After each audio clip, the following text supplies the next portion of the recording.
and not just people for the sake of being in positions. Simwinga argued in that important summit that they can register 9 million people. Now we are remaining with 10 days. 10 days. If in the last 20 days they've registered 4 million, it goes on to say that in the last 10 days they can only do plus or minus 2 million, which would be 6 million.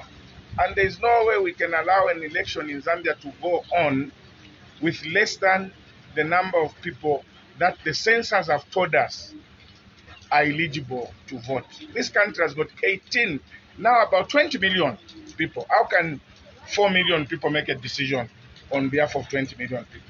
We have to capture the 9 million voters that are required. Otherwise, there will be problems in terms of elections.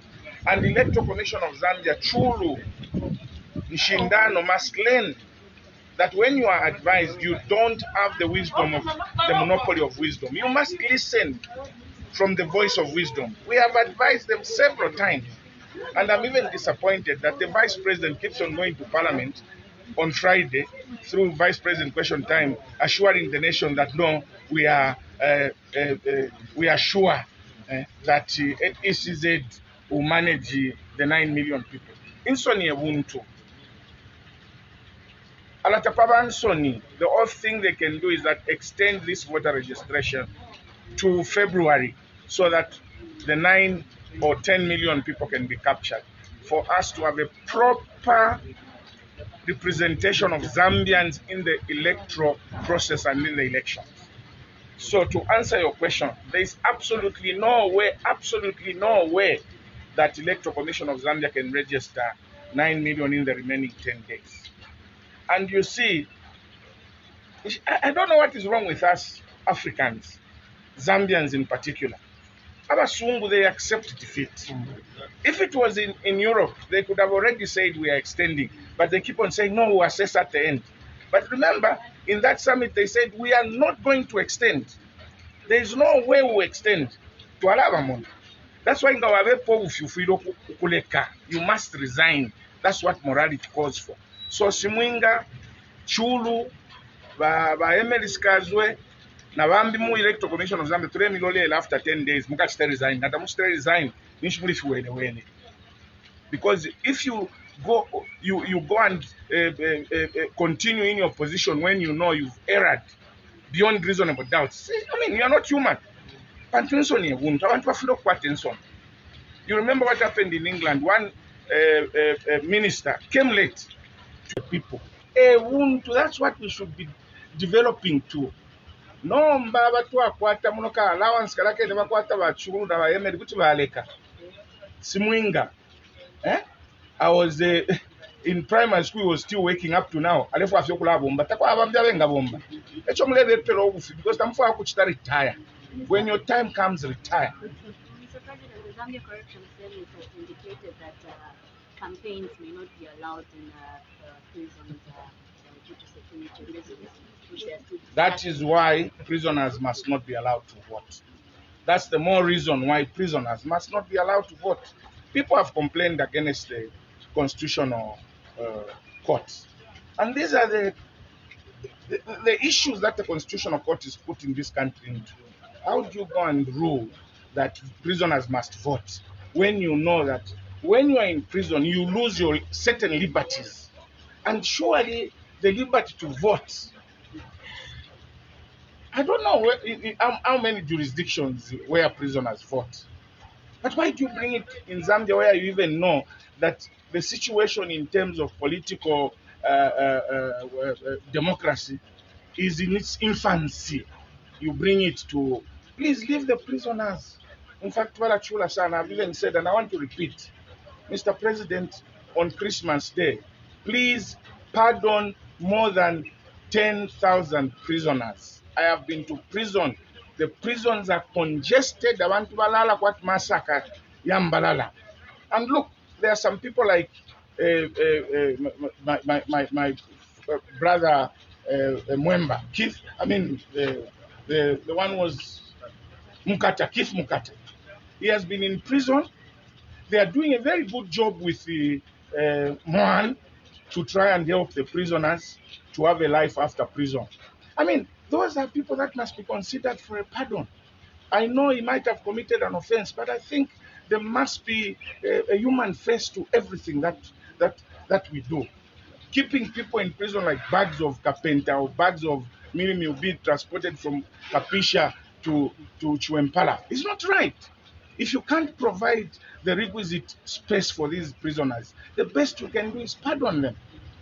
To be in prison just for 10 days is like 2 years. We don't need people to be in prison for 25 years. These are archaic laws and they must be looked at. But I was there for 13 days. It looked like it was 10 years.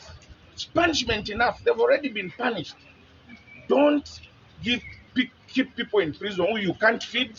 I'm a prisoners in the beans ya bulamo cooking ya bulamo tomato kui boil afie abantu nga babalolesha bale moneka kuntanshkwate kunu kunsala, and you still want to keep them for what? In December, Mr. President, do the honorable thing.